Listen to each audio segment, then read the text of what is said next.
Hello everyone, তোমরা সবাই কেমন আছো? আশা করি ভালো আছো। এই দেখো আজকের মেনু লাউ চচ্চড়ি হয়েছিল, তারপরে পাঁচমিশালি দিয়ে পুঁই শাক দিয়ে তরকারি, পাঁচমিশালির একটা তরকারি হয়েছিল বেশ দারুণ। তারপরে গাইজ হয়েছিল কচু বাটা, দেখো সর্ষে দিয়ে কচু বাটা তেল দিয়ে মেখে কচু বাটা করেছিল।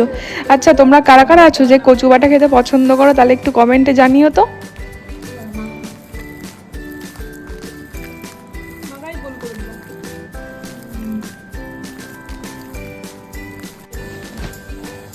কচু বাটা দেখতে ঠিক এরকম হয়েছিল, দারুণ খেতে হয়েছিল। আর তারপর হয়েছিল মাটন কষা। তাই মাটন কষা তো আমার খুব ভালো লাগে। তোমরা কে কে আছো মাটন খেতে পছন্দ করো? আর মাটনটা যে করে না, আমার মা দারুণ করে মাটন। দেখো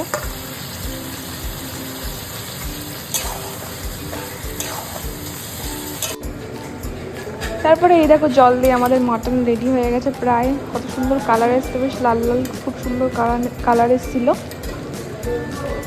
আর এই যে আমি ভাত দিয়ে খেয়ে নিচ্ছিলাম, দেখো গাইজ এখন।